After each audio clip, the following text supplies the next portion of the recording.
नमस्कार दोस्तों। दिल्ली से हजारों किलोमीटर दूर सिंगापुर से कल देश की सेनाओं के मुखिया चीफ ऑफ डिफेंस स्टाफ का एक बयान आया। एक इंटरव्यू के जरिए वो बयान आया जिसमें उन्होंने कहा कि जेट गिरने से ज्यादा जरूरी ये जानना है कि क्यों गिरे। चीफ ऑफ डिफेंस स्टाफ ने जब ये कहा इंटरव्यू के दौरान, तो उससे सवाल भी पैदा हुए और उसमें एक स्वीकारोक्ति भी है।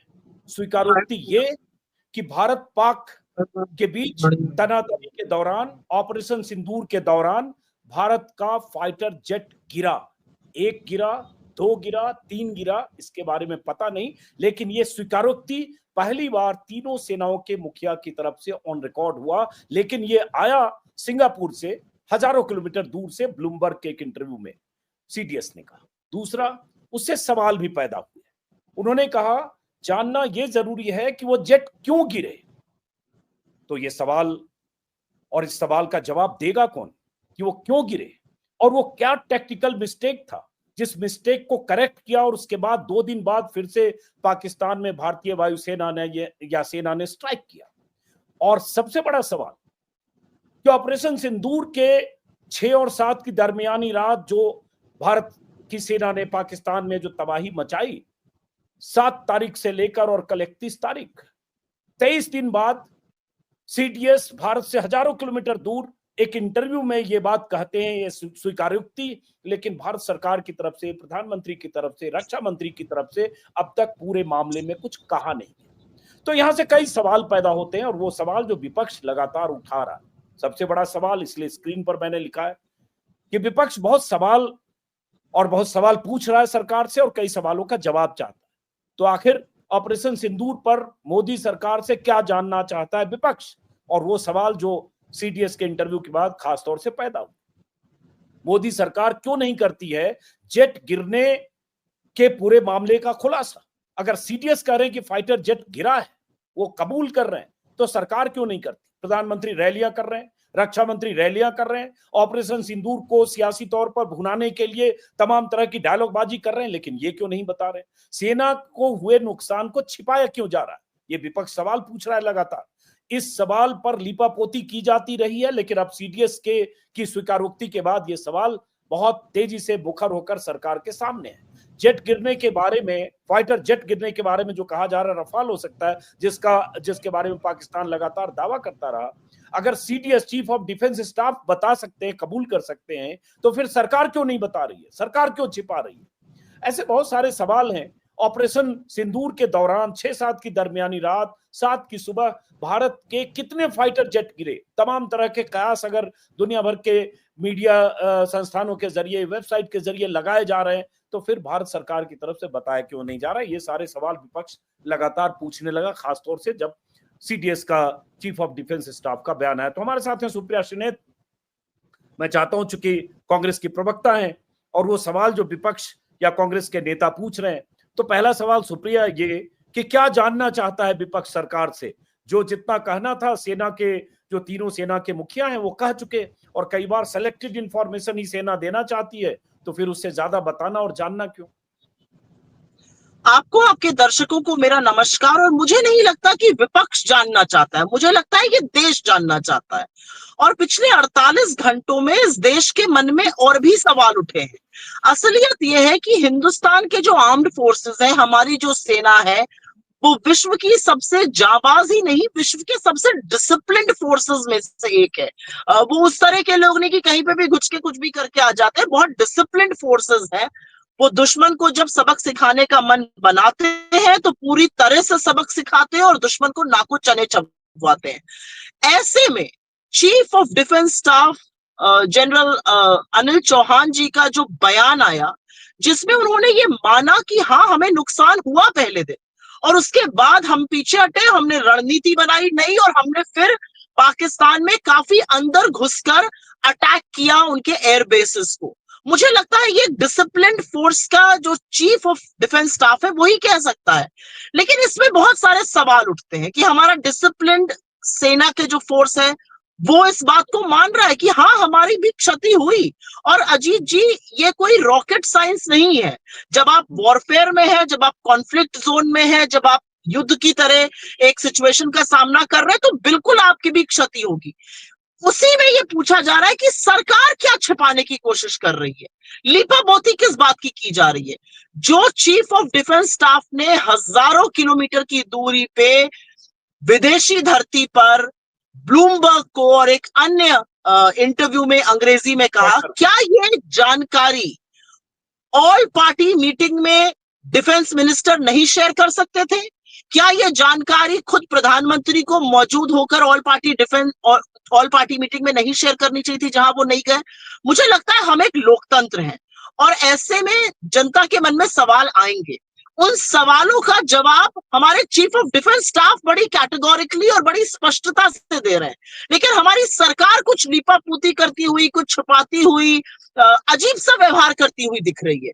और उसी से और भी सवाल खड़े होते हैं। दुनिया भर के अखबार कुछ लिख रहे हैं, हमें उससे कोई मतलब नहीं है, लेकिन हमारे चीफ ऑफ डिफेंस स्टाफ जब कुछ कहते हैं और सरकार उसके विपरीत काम करती है तो बहुत सारे सवाल खड़े होंगे। मेरा अपना मानना है कि आप विपक्ष के नेताओं को देशद्रोही कगार दे देते हैं सवाल पूछने पर, लेकिन जब चीफ ऑफ डिफेंस स्टाफ वो कुछ कह रहे हैं उस पर भी बीजेपी के जो 2% के ट्रोल्स हैं वो उनको सबक सिखा रहे हैं कि आप कैसे, कहां, कब बोलिएगा, सीडीएस क्या बोलेंगे, ये अब बीजेपी की ट्रोल आर्मी डिसाइड करेगी। जी नहीं, मुझे लगता है जिस तरह से विक्रम मिस्री की बेटी के पीछे पड़ गए, जिस तरह से अब ये जनरल चौहान के पीछे पड़ गए, ये क्या हो रहा है इस देश में। और मेरा अपना मानना है कि वॉरफेयर में of course there are sensitive details, कोई सेंसिटिव डिटेल्स नहीं मांग रहा है, वो सेना का अधिकार है वो कितना बताए, लेकिन ऐसे में जब चीफ ऑफ डिफेंस स्टाफ एक विदेशी धरती पर कुछ स्वीकारोक्ति करते हैं तो देश के मन में सवाल उठेंगे और उसी हिसाब से हम भी उसका जवाब जानना चाह रहे हैं। सरकार को तो देश को कॉन्फिडेंस में लेना चाहिए, क्रेडिबिलिटी बनानी चाहिए। ऑफ कोर्स होता है नुकसान युद्ध जैसी स्थिति में, इसमें क्या छुपाना। अगर आप ना छुपाएं तो आपकी क्रेडिबिलिटी बनेगी, हमारे आर्म्ड फोर्सेस का मनोबल बढ़ेगा कि सरकार उनके साथ खड़ी है। वो लड़ रहे थे और कभी कभी क्षति होती है, सरकार तो डिफेंस फोर्सेस का भी मनोबल कमजोर कर रही है छुपा छुपाई खेलकर। तो मेरा अपना मानना है मोदी जी क्या छुपाना चाहते हैं, वो किस चीज से भाग रहे हैं, ये एक सवाल है अपने मन में। ये बताइए सुप्रिया, जैसे मेरे ख्याल से 11 मई को या 12 मई को जब तीनों सेना के जो डीजीएमओ थे उनकी तरफ से जो प्रेस कॉन्फ्रेंस हुई थी, तब भी एयर मार्शल भारती ने बताया था, हालांकि उन्होंने ये नहीं बताया जेट गिरे या नहीं गिरे, लेकिन जो उनके जवाब थे उससे उस समय भी यही लगा कि हमारे सारे पायलट सुरक्षित आ गए और हमने टारगेट अचीव किया, लेकिन उससे बिटवीन द लाइंस था। और अब तो सीडीएस का जो स्टेटमेंट है स्क्रीन पर हम जो उन्होंने ब्लूमबर्ग को इंटरव्यू में कहा वो भी बता रहे हैं। लेकिन क्या पॉलिटिकल लीडरशिप से ये अपेक्षा करना कि ये बताएं कि हमारा 1 या 2 या 3 जेट फाइटर जेट, चाहे रफाल हो, चाहे मिराज 2000 हो या मिग 29 हो या सुखोई हो, ये गिरा, ये बताना जरूरी है क्या? ये मैं आपसे पूछ रहा हूँ। भाई सीडीएस को जितना लगा उन्होंने टेक्निकल डिटेल के हिसाब से जितना जरूरी लगा वो बता दिया। अजीत जी, हम पाकिस्तान की तरह एक आतंकी मुल्क नहीं है, हम एक जीता जागता बहुत प्रबल लोकतंत्र है और लोकतंत्र में जनता को जानने का हक है कि हमारे आर्म फोर्सेस ने क्या एक्शन किया था, उसमें क्या क्षति हुई और हमने क्या अचीव किया।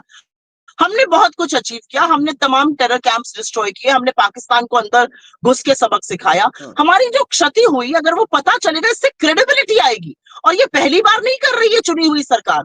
1962 में युद्ध के दौरान संसद का सत्र बुलाया गया था, आपको याद होगा 2008 में 26/11 के बाद मुंबई में डॉक्टर मनमोहन सिंह जी ने सत्र बुलाया, अडवाणी जी वहां पर 42 मिनट बोले थे। तो इससे सरकार की क्रेडिबिलिटी बनती है, इससे दिखता है कि सरकार सबको एक साथ लेकर विश्वास में लेकर चलने को तैयार है। जब सरकार लुका छिपी खेलती है तो संदेह पैदा करती है, और यह संदेह सिर्फ देश के लिए नहीं, ये सेना के लिए हानिकारक है। सेना के जाबाज ऑफिसर्स गए और अगर कोई क्षति हुई तो कोई बात नहीं, उन्होंने अपनी जान की बाजी लगाकर पाकिस्तान को लेसन पढ़ाया। जब आप उसको छिपाने की, उस पर लीपापोती की कोशिश करते हैं तो कहीं पर आप सेना को भी बैकफुट पे करने की कोशिश कर रहे हैं, और हमारी सेना बहुत जाबाज है, उनके साथ ऐसा बिल्कुल मत करिए। और मेरा अपना मानना है, और इसमें मुझे कोई संदेह नहीं है कहने में, कि लोकतंत्र में विपक्ष को जनता को जानने का हक है। ऑल पार्टी मीटिंग एक नहीं दो बार होती है, वहां पर मोदी जी नहीं आते हैं। बार बार डिमांड उठ रही है कि संसद का विशेष सत्र बुलाया जाए। आपने तमाम लोग तमाम देशों में भेजे हुए हैं, कांगो जैसे देश में जाकर हम अपना पक्ष रख रहे हैं। खैर मुझे तो समझ में नहीं आता कि हम ऐसा क्यों कर रहे हैं। हमें लगा हमारे सेल्फ डिफेंस के लिए, हमारे सबक सिखाने के लिए, हमारी धरती पर आतंकी हमला हुआ, हमें जो सही लगा हमने किया। हम क्यों दुनिया को समझा रहे हैं? लेकिन चलिए, आप समझाना चाहते थे, आप समझाइए, लेकिन आप अपने देश को कब समझाइएगा? आप संसद के विशेष सत्र से क्यों भाग रहे हैं? अब सुनने में आ रहा है कि इमरजेंसी की एनिवर्सरी बनेगी। अरे जो अभी हो रहा है उसकी एनिवर्सरी मना लीजिए।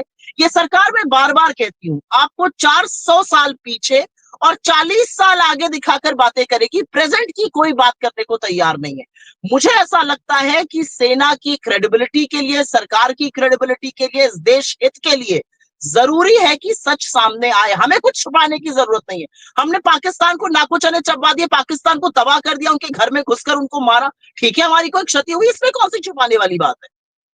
अब एक काउंटर सवाल है, आपने कहा कि जरूरी है कि सच सामने आए, तो क्या सच चाहते हो आप? क्या चाहते हो कि ऑल पार्टी मीटिंग बुलाएं या पार्लियामेंट का विशेष सत्र बुलाएं और उसमें 16 घंटे 20 घंटे दोनों तरफ से अपने भाषण हो और सरकार ये बताए कि कितना जेट लॉस हुआ और क्या हुआ? क्या चाहते हो आप? जरा हम कैटेगोरिकली वही समझ। सच जानना चाहते हैं। हम वही सच जानना चाहते हैं जो 1962 में अटल बिहारी वाजपेयी जी वॉर के चलते हुए जानना चाहते थे। हम वही सच जानना चाहते हैं जो लाल कृष्ण आडवाणी जी 2008 में जानना चाहते थे। हम सिर्फ वो सच जानना चाहते हैं जो इस देश को जानने का हक है। देखिए, सवाल उठाने वालों को देशद्रोही कह देना, ये इस देश की तरबियत नहीं है। ये देश ऐसे उसूलों पर नहीं बना है। सवाल उठाए जाएंगे क्योंकि लोकतंत्र में सवाल उठाने जरूरी है। सरकार से ही सवाल पूछा जाएगा। सवाल का जवाब राहुल गांधी या विपक्ष के नेता नहीं दे सकते। सवाल का जवाब चुनी हुई सरकार को देना पड़ेगा, और चुनी हुई सरकार ने एक ऐसी मंडली बनाई हुई है कि सवाल पूछने वालों को देशद्रोही करार दे दिया जाएगा। अब ऐसे लोग हैं इनके इकोसिस्टम में, इनके चरण चुंबक, जो मीडिया इनके इशारों पर चलता है। आज वो जनरल चौहान को भरा बुरा कह रहा है। अब वो कह रहे हैं कि एक आर्मी के chief of defence staff, sorry हमारे सेना के चीफ ऑफ डिफेंस स्टाफ कब क्या कहां बोलेंगे, उसका फैसला ये दो रुपल्ली के ट्रोल करेंगे। विक्रम मिस्री किस तरह से, जो टॉप डिप्लोमैट ऑफ इंडिया है, ब्यूरोक्रेट, जो टॉप डिप्लोमैट है इंडिया के विदेश सचिव, वो कैसे और कहां अनाउंसमेंट करेंगे, वो ये चिंटू डिसाइड करेंगे। और अगर इनके ढकोसले को, अगर इनकी मनगढ़ंत मनोहर कहानियों को सच और तर्क ध्वस्त करता है, तो ये उनके पीछे पड़ जाएंगे। अब ये जनरल चौहान के पीछे पड़ चुके हैं, पहले ये विक्रम मिस्री के पीछे पड़ चुके थे, उनकी बेटी तक को नहीं बख्शा था इन्होंने। तो मेरा अपना मानना है कि सेना कैसे लड़नी चाहिए, खिलाड़ियों को कैसे खेलना चाहिए, जजों को कैसे जजमेंट देना चाहिए, कौन कौन से काम कैसे होने चाहिए, ब्यूरोक्रेसी कैसे चलनी चाहिए, ट्रेड कैसे, इनको इन सब चीजों की जानकारी है। तो मुझे ऐसा लगता है कि ये ट्रोल से देश नहीं चलता है। देश चलता है सरकार और विपक्ष के एक साथ आने से, और हम एकजुट हैं। और इसीलिए देश के सामने सच रखिए। मुझे नहीं लगता अटल जी ने कुछ गलत किया जब उन्होंने नेहरू जी को बोला कि आप सत्र बुलाइए। मुझे नहीं लगता लाल कृष्ण आडवाणी जी ने कुछ गलत किया 42 मिनट बोलकर। मुझे लगता है कि हम एक साथ अगर संसद में खड़े होकर आतंकवाद के खिलाफ और पाकिस्तान के खिलाफ एक स्वर में बोलेंगे और चुने हुए प्रतिनिधि बोलेंगे, तो एक बहुत महत्वपूर्ण संदेश जाएगा दुनिया में कि भारत में पॉलिटिकल डिफरेंसेस होने के बावजूद सत्ता पक्ष और विपक्ष आतंकवाद के खिलाफ, पाकिस्तान के खिलाफ, हमारी सरजमी के खिलाफ कोई सर उठा के देखेगा, उसके खिलाफ हम एकजुट हैं और एक स्वर में उसकी निंदा करेंगे। उससे हम क्यों भाग रहे हैं? और एक बात सच है अजीत जी, और ये मैं कहना चाहती हूँ, मैं आज महाराजगंज से लखनऊ के रास्ते में जिन जिन लोगों से मिल रही हूँ, सब एक ही सवाल पूछ रहे हैं। सब कुछ ठीक है, वो 3 दुर्दांत आतंकवादी कहाँ है? आज 1 जून हो गई, 22 अप्रैल को अटैक हुआ था। खबरें हैं कि उन्होंने एक नहीं, इसके पहले 3-4 आतंकी हमले और किए थे। उनको जमीन निगल गई, उनको आसमान खा गया, वो कहाँ चले गए? कुछ ऐसे सवाल हैं जो देश के सामने हैं। आज ये देश जानना चाहता है कि डोनाल्ड ट्रंप 9 बार ये क्यों कह रहे हैं कि मैंने वॉर रुकवाई, और उसका प्रतिकार मोदी जी नहीं कर रहे हैं, और कह रहे हैं कि ट्रेड का हवाला देकर वॉर रुकवाई। हालांकि अब ट्रंप 11 बार बोल चुके हैं कि दोनों देशों के बीच ट्रेड, और उसमें एक बात और है कि ट्रंप एक ही तराजू पर भारत पाकिस्तान दोनों को तौल रहे हैं। नवाज शरीफ और मोदी को एक ही तराजू पर तौल रहे हैं। एक देश जिस पर आतंक परस्त ठिकानों को या आतंकियों को पनाह देने का आरोप है, घोषित तौर पर वो आतंकियों का पनाहगार है, वो देश और दूसरा भारत। तो ट्रंप तो बार बार दोनों को बराबर अजीत जी, अगर मैं बीच में कुछ बोल सकूं, मैं बीच में अगर कोई छोटी सी बात कह सकूं, देखिए, हिंदुस्तान और पाकिस्तान का नाम ही एक साथ नहीं लिया जा सकता है। पाकिस्तान आतंक को पालता है, पोसता है, हमारे खिलाफ संरक्षण देता है। वहीं से ओसामा बिन लादेन मिला था, ये असलियत है। वहीं पर मसूद अजहर है, वहीं पर हाफिज सईद है, वहीं पर दाऊद इब्राहिम है। हमारी सबसे बड़ी सफलता ये रही 2014 के पहले, और ये मैं बिना दलगत राजनीति के बोल रही हूं, कि पाकिस्तान को एक आतंकी मुल्क के तौर पर दुनिया ने देखना शुरू किया। आज ट्रंप पाकिस्तान और हिंदुस्तान का नाम एक ही स्वर में समकक्ष खड़े कर लेते हैं। वो कहते हैं नरेंद्र मोदी और शहबाज शरीफ को डिनर पे जाना चाहिए। वो पाकिस्तान को भी मित्र बता रहे हैं, वो हिंदुस्तान को भी मित्र बता रहे हैं। और मुझे ऐसा लगता है कि हमारी कूटनीति का एक बहुत बड़ा फेलियर है कि हमारे साथ कोई भी बड़ा देश आज खुलकर नहीं खड़ा है और खुलकर पाकिस्तान को आतंकी नहीं बुला रहा है। आज हम कैसे, मतलब हिंदुस्तान जैसा देश और पाकिस्तान जैसा कंगला आतंकी देश, हम समकक्ष कैसे हो गए? और इसके लिए मोदी जी कुछ क्यों नहीं कहते हैं अपने दोस्त डोनाल्ड ट्रंप से? एक सवाल फिर से मैं पूछता हूं इस पे सुप्रिया, कि जब 7 तारीख की सुबह खबर आई, द हिंदू अखबार की रिपोर्टर ने, विजेता सिंह ने ट्वीट भी किया, हिंदू ने भी ट्वीट किया कि एक जेट गिरा भारत पाकिस्तान के बीच उस 6 और 7 की दरमियानी रात जो ऑपरेशन सिंदूर को अंजाम दिया गया। उसके बाद वो ट्वीट डिलीट किया गया क्योंकि बहुत प्रेशराइज किया। उसके बाद विदेशी अखबारों में तरह तरह से ये बातें छप रही है, पाकिस्तान के दावे, और सुब्रमण्यम स्वामी तक 5 या 6 जेट के लॉस होने की बात कर चुके। अब सीडीएस अगर ये अपने इंटरव्यू में बहुत ही स्पेसिफिक ढंग से अगर ये कहते हैं कि बात ये नहीं कि जेट क्यों गिरा, लेकिन टेक्निकल गलती को, हम मिस्टेक को समझ पाए और हमने दोबारा उसके बाद अपने जेट्स उड़ाए और जो कुछ है, तो टेक्निकल मिस्टेक जो भी होगी, जो भी एसेस किया भारतीय सेना ने, 2 दिन उसको एसेस किया, जो रॉयटर को इंटरव्यू में तो उन्होंने कहा भी है कि 10 को हमने फिर स्पेसिफिक टारगेट अचीव किए 2 दिन के बाद। तो भाई सेना को ये लग रहा होगा कि कुछ डिटेलिंग को हमको नहीं वर्ल्ड को बताना है, उसके कहीं जो आपके दुश्मन हैं वो फायदा ना उठा ले, इसलिए हो सकता है कुछ चीजों को, वो ऑपरेशनल पार्ट को, कुछ टेक्निकल डिटेल को नहीं शेयर करना चाहते हो। अब जब पार्लियामेंट में जब बात होगी तब तो सारे सवाल पूछे जाएंगे कि कब जेट गिरा, किससे गिरा, क्या गिरा, उसके पीछे चाइनीज मिसाइल, चाइनीज जेट और ये कहानियां। अजीत जी, भारत का विपक्ष इतना भी अपरिपक्व नहीं है। भारत का विपक्ष शायद हिंदुस्तान परस्त इस सरकार से ज्यादा है। भारत के विपक्ष ने सत्ता में रहकर बहुत संवेदनशील वक्त गुजारा है, देखा है और नेतृत्व किया है। भारत के विपक्ष कांग्रेस पार्टी की नेतृत्व ने, इंदिरा जी ने पाकिस्तान के 2 टुकड़े करे। तो इस सवाल में या इस तरह की बात में कहीं पर ये निहित है कि ये हम विपक्ष बचकाना है और विपक्ष ऐसे सवाल पूछ लेगा। मेरे ख्याल से ऑपरेशनल डिटेल्स, जो सेंसिटिव डिटेल्स ऑपरेशन के हैं, जो सेंसिटिव डिटेल्स हमारे कितने जेट गिरे या क्या हुआ या कितनी क्षति, ये कोई नहीं जानना चाहता है। मुझे लगता है सीडीएस ने एक बहुत परिपक्व बयान दिया है। उन्होंने ये कहा है कि कितना नुकसान हुआ और कितने जेट गिरे, ये ज्यादा महत्वपूर्ण बात नहीं है। महत्वपूर्ण बात यह है वो क्यों गिराए जा रहे थे और गिरने के बाद हमने क्या किया। और उन्होंने कहा कि जब पहले दिन हमें लगा कि हमसे चूक हुई है, तो हमने रिकैलिब्रेट किया, हमने रीस्ट्रेटेजाइज किया और फिर हमने घुसकर 7 और 8 को और 10 तारीख को डीप इन पाकिस्तान घुसकर उनके एयरबेसेस पे अटैक किया। तो मुझे लगता है इससे ज्यादा जानकारी कोई क्यों चाहेगा। लेकिन आप एक प्रबुद्ध पत्रकार हैं, आपके दर्शक परिपक्व हैं, आप मुझे ये बताइए, सीडीएस ये बात ब्लूमबर्ग से कह सकते हैं, सीडीएस ये बात रॉयटर्स से कह सकते हैं, क्या ये बात रक्षा मंत्री और प्रधानमंत्री इस देश के विपक्ष से, इस देश की जनता से, इस देश के सदन से नहीं कह सकते हैं? ये बात दुनिया का अंग्रेजी माध्यम का मीडिया, उसको बताया जा सकता है सिंगापुर की धरती पे बैठकर, और यहां नहीं होगा।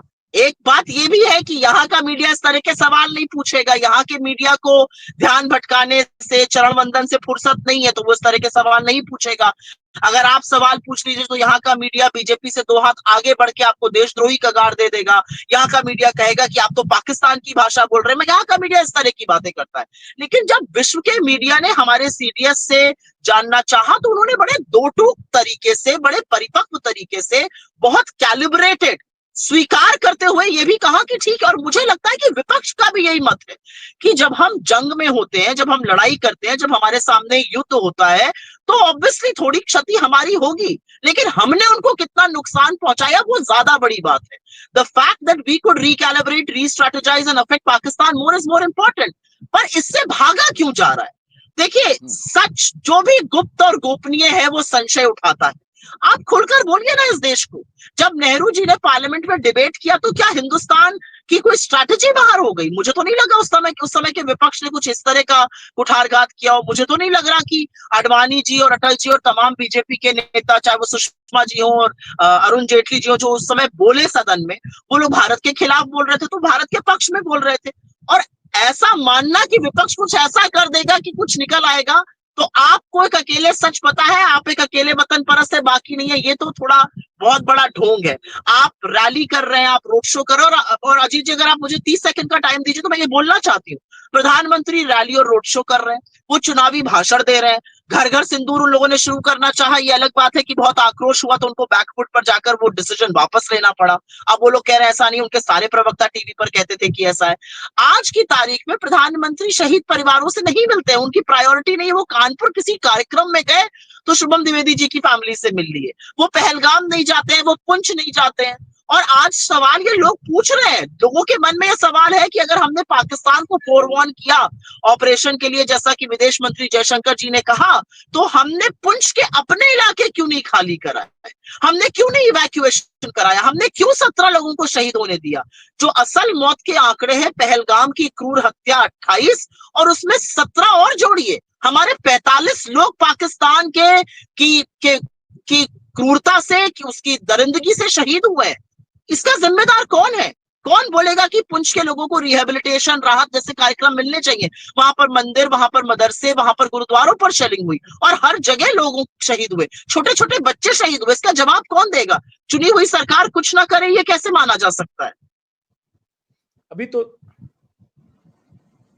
आवाज आ रही है? आवाज अभी तो ये भी हुआ सुप्रिया, 4 दिन पहले एयर चीफ मार्शल अगर डिफेंस मिनिस्टर की मौजूदगी में कह रहे हैं कि आप कोई भी टाइमलाइन जो एयरफोर्स को चाहिए, चाहे फाइटर प्लेन या जो भी रिसोर्स चाहिए, उस रिसोर्स के कोई भी टाइमलाइन पर आप डिलीवर नहीं करते, तो फिर ऐसा प्रॉमिस क्यों करते हैं? ये बहुत बड़ी बात है। एक serving air chief marshal defence minister के सामने बोलते कायदे से, तो इस पर सरकार को अपना पक्ष रखना चाहिए, बताना चाहिए। वो बात सन्नाटे में गई, एक दिन की हेडलाइन हुई, खत्म हुई। वो मामूली बात नहीं है। एयर चीफ मार्शल का कहना, वो भी अभी जब ये एक तरफ ऑपरेशन सिंदूर एक तरह से चल रहा है मान लीजिए, उस पोजीशन में ये कहना, लेकिन सरकार ने तो कुछ कहा नहीं है, तो रैलियां हो रही है। आप कह रहे हैं कि हेडलाइन हो रही है, मुझे तो मेन स्ट्रीम मीडिया में कहीं पर भी हेडलाइन नहीं दिखी। मुझे मेन स्ट्रीम मीडिया पे इस पे कोई डिबेट नहीं दिखा। मेन स्ट्रीम मीडिया में तमाम डिबेट होते हैं, लेकिन मेन स्ट्रीम मीडिया में, हमारी प्रिपेयर्डनेस पे, मुख्य धारा के मीडिया में सर्विंग एयरफोर्स चीफ ये सिर्फ ये नहीं कह रहे हैं कि कॉन्ट्रैक्ट्स में देरी होती है, वो ये भी कह रहे हैं कि ये जानते बूझते हुए कि इसमें देरी होगी, ये संभव नहीं है, कॉन्ट्रैक्ट कर लिया जाता है और फिर कहा जाता है चलो देखा जाएगा। उनकी व्यथा समझिए आप। ये हमारे और आपके लिए शायद डिबेट का विषय हो सकता है, लेकिन वो उन लोगों को लीड कर रहे हैं, वो उन जाबाजों के नेतृत्व कर रहे हैं जो अपनी जान हथेली पर रखकर दुश्मन की टेरिटरी में घुस के उनको मार रहा है। The least we can do as a country is be better prepared. The least we can do as a country is कि जो अगर हमारे एयरफोर्स चीफ किसी बात को उठा रहे हैं उस पर चर्चा कीजिए, वो महत्वपूर्ण मुद्दा है। हो सकता है बीजेपी के लोग कल को थोड़े 2 रुपल्ली के ट्रोल उनको भी देशद्रोही घोषित कर दे, जैसे आज मतलब जिनको शायद पत्रकारिता का पा नहीं आता है, वो आज ये बता रहे हैं कि सीडीएस को कब कहां क्या बोलना चाहिए। उन्होंने नैरेटिव डिस्ट्रॉय कर दिया है। मतलब जिस व्यक्ति की फौज, जिस व्यक्ति का एयरफोर्स, जिस व्यक्ति की वायुसेना, जिस व्यक्ति की थल सेना, जिस व्यक्ति की नेवी अपनी जान हथेली पर लेके देश की सुरक्षा कर रही है, उसको 2 रुपल्ली के ट्रोल अब ये बता रहे हैं और 2 रुपल्ली के पत्रकार ये बता रहे हैं कि उसने नैरेटिव डिस्ट्रॉय कर दिया। अरे वो इस देश को बचा रहा है, वो पाकिस्तान को सबक सिखा रहा है। ये क्या हो गया है इस देश में? और उसको कोई बोलने वाला नहीं है, क्योंकि ये सब सरकार द्वारा पोषित प्रोपेगेंडा का हिस्सा है। मेरा अपना मानना है, हिंदुस्तान की सबसे बड़ी खासियत यह है कि हम एक जीता जागता और बड़ा प्रबल लोकतंत्र है, और ऐसे प्रबल लोकतंत्र में क्रेडिबिलिटी के लिए, साख के लिए सच सामने आना जरूरी। अगर आप सच से परवाह नहीं करते तो आपने क्यों विश्व भर के देशों में डेलीगेशंस भेजे हैं? आपने क्यों कांगो और बहरीन और पता नहीं कहां कहां डेलीगेशंस भेजे हैं? अगर आपको सच से वास्ता नहीं है तो मत भेजिए कहीं पर। आपने जो किया हमने अपने सेल्फ राष्ट्रहित के लिए किया। आप दुनिया को बता रहे हैं, लेकिन आप देश को बताना जरूरी नहीं समझते। भारत का सदन क्या है? भारत का सदन सिर्फ पक्ष और विपक्ष है? जी नहीं, भारत का सदन इस देश का प्रतिबिंब है। भारत का सदन हमारे चुने हुए प्रतिनिधि को हम भेजते हैं क्योंकि वो हमारे सवाल पूछेंगे, वो हमारे बिहाफ पर जवाबदेही तय करेंगे, वो हमारे जवाब लेकर आएंगे। उस सदन को आप नहीं बुला रहे जो पहले हो चुका है। अब मैं ये सवाल आपसे पूछता हूँ, आपको क्यों लगता है, क्यों इससे बच रहे हैं और क्यों रैलियां सब जगह हो रही है और नसों में गर्म खून सिंदूर की जगह, माफ करें, खून की जगह गर्म सिंदूर बह रहा है, लेकिन संसद सत्र या ऑल पार्टी मीटिंग में क्यों नहीं सरकार उस तरह से कन्वीन करना चाहती है? इसका जवाब मुझे लगता है इस देश के प्रधानमंत्री दे सकते हैं। इसका जवाब सिर्फ वो दे सकते हैं जो आज तक मणिपुर नहीं गए, 2 साल हो गए। इसका जवाब वो दे सकते हैं जो ऑल पार्टी मीटिंग में नहीं आते हैं। एक नहीं 2-2 मीटिंग हो जाती हैं। मोदी जी बिहार जाते हैं, वो कश्मीर नहीं जाते, वो दे सकते हैं इसका जवाब। इसका जवाब वो प्रधानमंत्री दे सकते हैं जो सिनेस्तारों के साथ वेव समिट में मुंबई जाते हैं, जो केरल जाकर कटाक्ष करते हैं, जो आंध्रा में बैठकर हंसी ठिठोली करते हैं, लेकिन वो शहीदों से नहीं मिलते हैं। वो पुंछ नहीं जाते हैं, लेकिन वो राजस्थान और गुजरात के रैली और रोड शो में हाथ हिलाते हैं। वो बिहार बार बार जा रहे हैं, इनॉग्रेशन करने जा रहे हैं, लेकिन वो इस बात पर कोई चिंता जाहिर नहीं करते हैं कि आपका सर्विंग एयरफोर्स चीफ अगर कुछ कह रहे हैं, अमनप्रीत सिंह जी, उनकी बात पे चर्चा होनी चाहिए। वो इस बात की स्वीकारोक्ति नहीं करते कि हमारी सेना ने बहुत जाबाज लड़ाई लड़ी और अगर कुछ नुकसान हुआ तो ठीक है, ये 140 करोड़ का देश उस नुकसान को सह सकता है। आप ये सोचिए, मैं आपको एक छोटा सा एग्जांपल देती हूँ।